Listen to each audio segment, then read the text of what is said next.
이 시간 우리에게 주시는 하나님의 말씀은 에베소서 4장 1절부터 4절까지의 말씀입니다. 그러므로 주 안에서 갇힌 내가 너희를 권하노니 너희가 부르심을 받은 일에 합당하게 행하여 모든 겸손과 온유로 하고 오래 참음으로 사랑 가운데서 서로 용납하고 평안에 매는 줄로 성령이 하나 되게 하신 것을 힘써 지키라. 몸이 하나요 성령도 한 분이시니 이와 같이 너희가 부르심의 한 소망 안에서 부르심을 받았느니라. 아멘. 우리 성도님들은 자신이 부름받아서 지금 여기에 있다는 것을 믿습니까? 하나님께서 나를 감당할 수 없는 은혜로 불러주시고 나를 구원해 주셔서 나는 지금 이 삶을 살아가고 있다. 이 자각이 부르심에 대한 의식이지요. 이 부르심의 의식이 있는 사람은 이제 이 부르심에 합당한 삶을 살아가기 시작합니다. 왜냐하면 모든 부르심은 다 목적이 있기 때문이에요. 하나님이 나를 바닷가에 모래알 만큼이나 많은 사람들 중에서 아시고 정하시고 나를 불러내셨다. 그렇게 하신 이유가 있을 것 아닙니까? 그러니까 모든 부르심에는 이미 어떤 목적이 전제되어 있습니다. 한 사람이 진정으로 이 부르심을 자각하고 이 부르심에 감사하기 시작하면, 그래서 이 부르신 분을 사랑하기 시작하면 그 사람은 나를 불러주신 그분의 목적이 무엇인지 묻게 됩니다.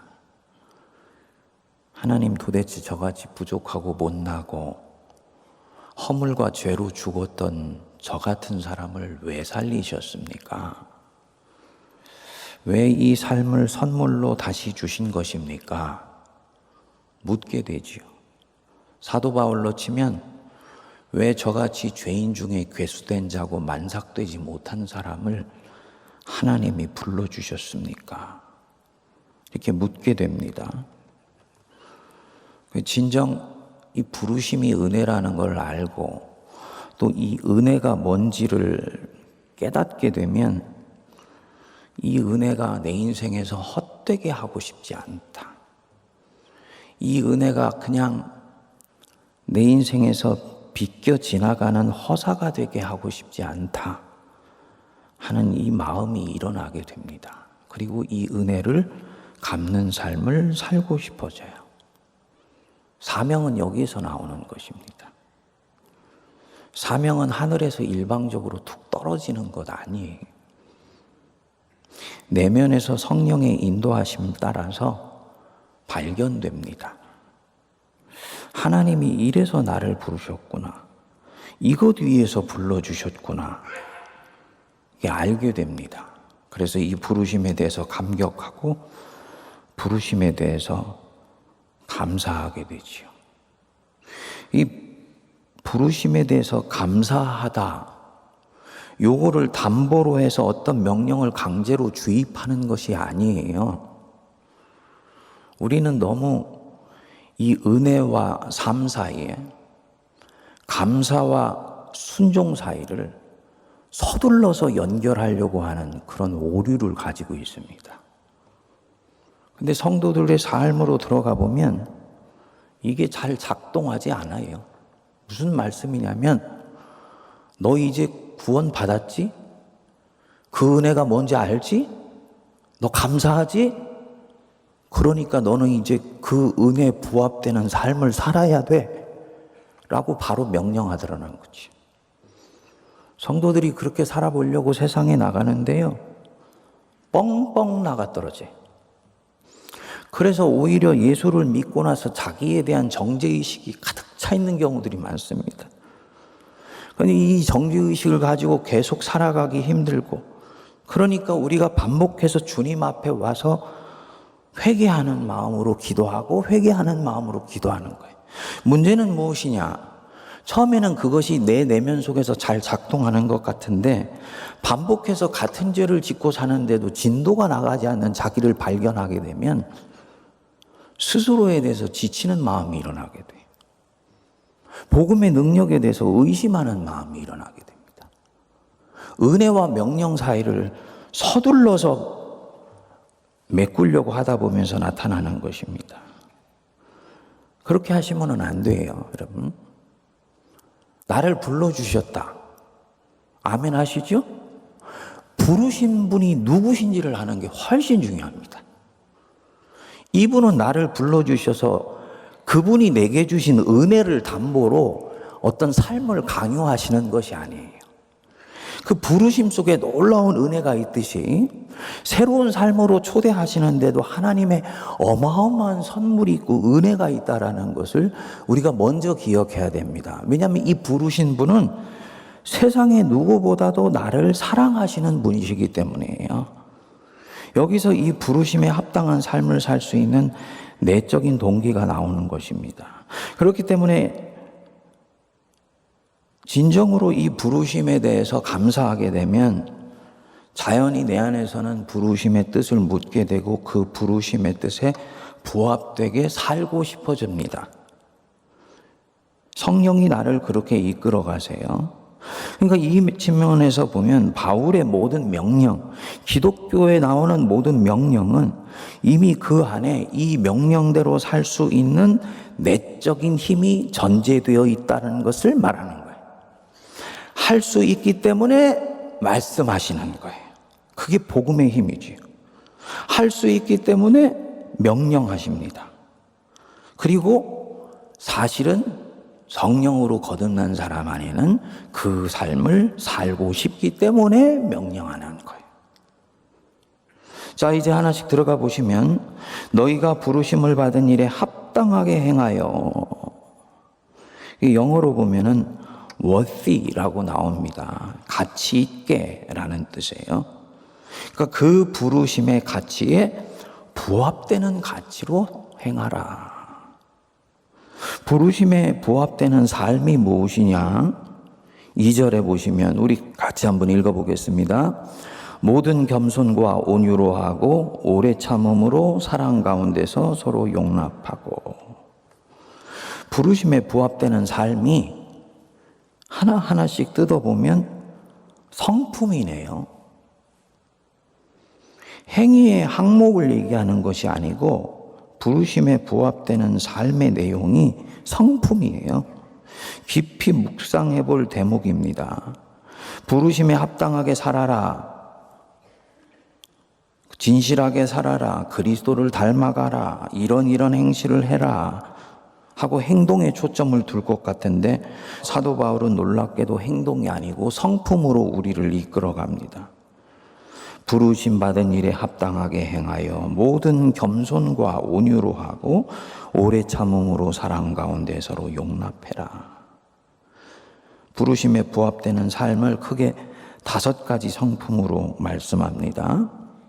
겸손과 온유, 오래 참음, 그리고 상호 용납, 이 모든 것들을 주도해 나가는 마음의 정서인 사랑. 여러분들이 주의할 부분은 사도 바울이 얘기하는 이 삶의 모습은 새로운 사회, 즉 교회라는 곳에서 서로 주고받는 성품이에요. 교회 밖에서 이렇게 살 것을 먼저 요청하지 않습니다. 교회에서 이 삶을 충분히 연습하고 연마하고 훈련하고 내적으로 강해지고 나면은 자연히 교회 밖에서도 그렇게 살 수 있다고 보는 거예요. 그러니까 교회라는 새로운 사회 안에서의 삶을 지금 얘기하는 것입니다. 부르심의 삶의 내용을 얘기하는데 행동이 아니고 성품을 말한다. 당시에는 굉장히 충격적인 접근이었습니다. 우리가 가지고 있는 존재가 행위에 선행한다는 얘기죠. 내가 어떤 존재가 되느냐가 내가 어떤 행동을 하면서 사느냐보다 훨씬 중요하다는 말입니다. 나는 어떤 존재냐? 겸손과 온유로 모든 것을 해라. 오래 참음으로 사랑 가운데서 서로 용납해라. 이 5가지 중에서 모든 행동과 성품에 깔려 있는 것, 두말할 필요 없이 사랑입니다. 사랑 가운데 이렇게 해라. 사도 바울이 이미 에베소서 3장 17절을 보시면 이 에베소 교인들을 위해서 기도했지요. 거기 17절 뒷부분에 너희가 사랑 가운데서 뿌리가 박히고 터가 굳어지기를 기도한다. 사랑 가운데서 뿌리가 박히고 터가 굳어지기를 기도했듯이 이제 너희가 모든 것들을 할 때 사랑 가운데서 할 수 있기를 나는 바란다. 그리고 모든 겸손과 온유로 하고, 신인류는 겸손하답니다. 이 겸손이요, 모든 주석사에서 공통적으로 하는 얘기가 있는데요. 당시 사회에서는 이 겸손을 절대로 덕목으로 생각하지 않았다 그럽니다. 당시에 이 지중해에 있는 헬라 세계에서는 겸손은 덕목이 아니고 비굴하고 굴욕적이고 모욕적인 단어로 생각을 했대. 종이 굽신거리는 태도를 취하면서 주인 옆에 허리를 굽히고 명령을 기다리는 자세, 그게 겸손이었어요. 그러니까 이 겸손은 미덕이 아닌 거예요. 인간이 스스로를 인간답지 않은 모습으로 낮추는 것처럼 보인 것입니다. 근데 이 겸손을 처음으로 미덕으로 선포하신 분이 예수 그리스도셨던 거예요. 겸손을 사람이 추구해야 되는 가장 아름다운 덕으로 주님이 말씀하셨습니다. 이 헬라어 단어가 타페이노프로시스인데요. 태도의 겸손이 아니고 마음의 겸손이. 자기를 비워 종의 형체를 가져 죽기까지 복종하셨다. 너희 안에 이 마음을 품으라 곧 그리스도 예수의 마음이니. 이 태도가 아니고 마음의 겸손입니다. 그러니까 이 겸손은 항상 자기를 향해요. 누군가를 향하지 않아요. 나는 당신이 겸손할 수 있으면 좋겠습니다. 요거는 설교 때 설교자가 권면과 가르침을 위해서 할 수 있는 얘기입니다. 만일 어떤 사람이 다른 누군가에게 겸손을 요청한다면 그 사람은 100% 겸손하지 않은 사람입니다. 겸손은 항상 자기를 향해. 그리고 이 신인류에게서 이 겸손은 필수 중에 필수입니다. 교회를 이루고 교회의 삶을 이루는데 이 상호 겸손이 없으면 신인류 공동체는 서지 않습니다. 굉장히 중요한 부분입니다. 그리고 교회 안의 토양과 문화가 이 겸손을 배양할 수 있는 그런 토양이고 그런 문화여야 돼요. 반면에 교회 안에 흐르고 있는 문화 시스템이 이 겸손을 배양하기보다는 오히려 가지고 있는 겸손을 해치고 있는 부분들이면 이것은 우리가 깊이 들여다봐야지 되는 부분입니다. 우리 현대교인들 겸손한가요?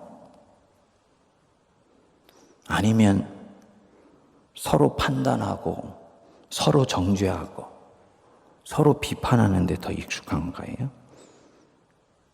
서로 자기보다 남을 낮게 여기나요? 아니면 나를 다른 이보다 낮게 여깁니까? 너희들은 선생된 자리에 많이 가려고 하지 말라. 사도 바울이 이렇게 말씀드린 이유가 뭐냐면요. 선생된 자리에 가면은 겸손을 유지하는 것이 굉장히 힘듭니다. 전에 한번 설교자는 설교의 십자가를 지고 있다고 그랬죠. 설교자 스스로가요, 자기가 이런 설교를 하고 있기 때문에 자기는 당연히 그런 사람처럼 시간이 지나면 생각하게 되는 경향이 내 안에서 생기게 되는 거예요. 그 사도 바울이 다른 사람을 구원하게 하는 뒤에 나는 버림이 될까 두려워한다라는 말씀은 내면에 대한 깊은 성찰을 거친 고백인 것입니다. 그러니까 겸손을 해칠 수 있는 상황과 환경 속에 나를 노출하는 것을 조심하라는 거지. 근데 우리는 서로가 선생된 자리로 가가지고 판을 주도하고 판단하고 판을 이끌어가고 싶어 해요. 그렇게 하지 못하면 힘들어 합니다. 이것은 이미 교회라는 이 신인류 공동체가 정치화되어 있다라는 하나의 반증이 되는 거죠. 그러면 안 된다. 겸손과 온유로 해라. 여기 이 온유, 약함이 아니더라고요.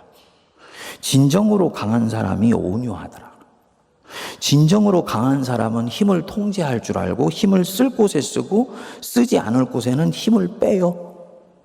이게 온유예요. 예. 그래서 온유한 사람은 사실은 내적으로는 굉장히 강합니다.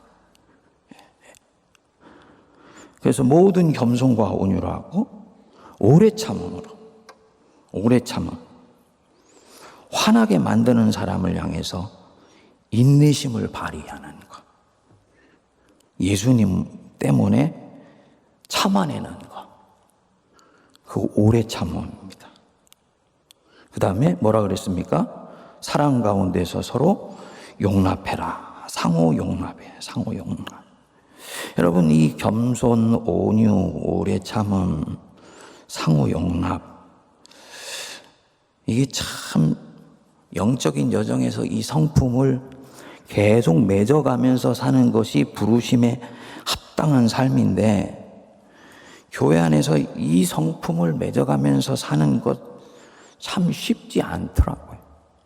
교회라는 곳이 사실은 이런 성품을 열매를 맺게 하고 그 열매가 자라가도록 하는 곳, 영적인 인큐베이터로 하나님이 주셨는데, 오히려 교회 안에서 이 성품이 배양되기보다는 서로가 서로를 상처 주고 아프게 하면서 이 성품을 맺어가고자 하는 의지를 꺾어버리고요.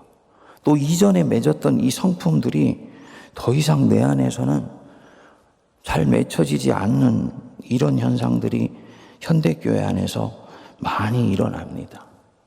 예수 믿으면서 자꾸 서로에게 상처를 주기 때문에요. 저는 여러분들이 좀 불편하실 수도 있습니다만, 작년에 그 은퇴식 할 때, 그 은퇴식 하는 그 항존직들, 그리고 은퇴자들의 그 얼굴을 잊을 수가 없어요. 아마도 제가 이제 세문안교회 한 4년, 5년 은퇴식을 하면서 작년에 처음으로 그 얼굴 자체가 들어오게 됐던 것 같아요. 은퇴하는 분들의 표정이 다 어두워요. 왜 은퇴하는데 어둡습니까? 항존직으로 가지고 있었던 무거운 짐을 이제는 벗고 자유함 가운데서 좀 더 가뿐한 마음으로 이제 인생의 여정을 시작할 수 있는 새로운 출발이 은퇴식이잖아요. 은퇴식 하는 분들이 왜 저렇게 표정이 어두울까? 곰곰이 생각해보고 들여다보고 그 안에 있는 분을 봤더니요, 제가 아는 몇몇 분들은 이미 제가 여기서 5년 반 되면서니까 상처가 있는 분들이에요. 상처가 있는 분들. 그래서 은퇴식을 하는 그 과정이 짐을 벗는다는 마음이라기보다는 이 직을 수행하면서 내가 받았던 상처와 아픔들이 믹스업되면서 이 감정들을 어떻게 정리해야 될지 몰라서 힘들고 아파하는, 목사로서 너무너무 속상하더라고요. 하늘에 계신 하나님, 당신의 자녀인 우리를 이렇게 들여다보실 때 무슨 마음이실까? 이 자녀들아, 내 이름으로 모이고 나의 가족으로 모여서 서로 사랑하라고 이 공동체가 있는데, 너희들 왜 그렇게 서로 상처 주고 상처받으면서 천국을 자꾸 지옥 같은 모습으로 만들어가는 세상을 닮아가려고 하냐? 우리 주님이 우리에게 그렇게 말씀하시지 않을까요? 그래서 특정한 이슈가 내게 탁 건드려지면 속에서 나도 모르게 불이 올라오는 거예요. 겸손과 온유로 하고 오래 참음으로 사랑 가운데 서로 용납해야 된다. 알지요. 이게 부르심이라는 것도 알지요. 하지만 내 안에 받은 이 상처 때문에 이 부르심의 소망을 쫓아가고자 하는 열망이 내 안에서는 싸늘하게 식어버리는 경우들이 너무너무나 이 현대교회 안에서 많이 있습니다. 선거 때가 되면 꼭 상처를 주고받아요. 사실은 그래서 많은 교회들은 1년에 한 번씩 선거를 안 하려고 그래요. 상처가 자꾸 생기니까. 아무리 계도를 해도 자꾸 교인들이 그 안에서 부정선거를 하고 부정선거의 빌미가 제공되는 그런 행동들을 하세요. 한편으로는 제가 누구한테 이런 얘기를 했더니 긍정적으로 얘기를 해요. 목사님, 요즘 젊은 사람들은 항존직 안 하려고 그럽니다. 세문안교에서 그런 일들이 툭툭 일어나는 소지가 있다는 것은 세문안교회 성도들은 여전히 선한 일을 사모하고 있기 때문입니다. 이렇게 얘기를 하더라고요. 말 들어보니까 그 말씀도 맞는 얘기인 것 같아. 하지만 여러분, 선한 일을 사모하지만 내가 하는 행동으로 인해서 누군가에게 상처가 될 수 있다는 걸 염두에 두시면서 선한 일을 추구하실 수 있어야 돼요. 그게 신인류예요. 저는 우리 이 에베소서를 묵상하면서 우리가 서로에게 주고받을 수 있는 상처에 대해서 좀 더 민감하게 인식하면서 대화를 하고 행동을 할 수 있는 성숙함이 일어날 수 있게 되기를 바랍니다. 그렇지만 방비한다고 해서 방비되지 않은 부분들이 있지요. 어떻게 해야 되겠습니까? 주님께 지속적으로 달려가는 것밖에 없더라고요. 지속적으로 만짐받아야 되고요. 주님 앞에서 내가 주님 섬기고 교회 섬기면서 받게 된 이 상처와 아픔들과 이 속상함과 울분들 하나님이 계속 만져달라고 계속 그 문제를 가지고 매달릴 때 주님이 반드시 은혜 내려주시면서 치유해 주시고 회복해 주시는 역사가 일어나게 되는 것입니다. 모든 겸손과 온유로 하고 오래 참음으로 사랑 가운데서 서로 용납하라. 한 덕목 한 덕목 깊이 곱씹어 보시면서 이 성품이 내 안에 내면화되게 해달라고 이 사순절을 주님이 주신 은혜의 성품으로 열매 맺는 시간으로 가져갈 수 있게 해달라고 함께 기도하십시다. 기도하겠습니다. 하나님 아버지, 부르심에 합당하게 너희들이 행하라 말씀하시고 우리를 성품으로 초대해 주심을 감사합니다. 나는 마음이 온유하고 겸손하니 너희는 나의 멍에를 메고 내게 배우라 하셨습니다. 더욱더 겸손해지게 하시고 더욱더 온유해지게 하시고 이를 위해 우리 심령이 하나님의 사랑으로 꽉 차오르게 하여 주십시오. 오래 참은 가운데서 지금의 환난과 고통과 아픔과 상처들을 견뎌나가게 하시고 마침내 내게 큰 상을 베풀어 주시는 우리 하나님만을 바라보며 믿음의 걸음을 걷게 하여 주옵소서. 우리 세문안교회가 서로 판단하고 서로 정죄하며 서로 비판하는 공동체가 아니라 서로 용납하고 서로 이해해주고 서로 품어주는 공동체 되게 하셔서 사랑으로 따뜻하고 충만한 교회가 될 수 있도록 역사하여 주시옵소서. 우리 성도들 심령 속에 찾아와 주셔서 이 사순절에 성품의 열매를 맺어가게 하시고 어제보다 오늘이 오늘보다 내일이 더 그 열매가 커지며 실하여지는 은혜를 허락하여 주시옵소서. 이제는 우리 주 예수 그리스도의 크신 은혜와 하나님 아버지의 무한하신 사랑과 성령님의 위로교통 감동 감화 역사하심이 모든 겸손과 온유로 하고 오래 참음과 사랑 가운데 서로 용납하는 이 아름다운 삶을 추구하며 연습하며 또 달려가기로 다짐하는 주의 백성들과 이들의 삶의 자리 위에 무엇보다 피로 값주고 사신 우리 세문안교회와 한국교회 위에 이제로부터 영원토록 함께하옵시기를 간절히 축원하옵나이다. 아멘.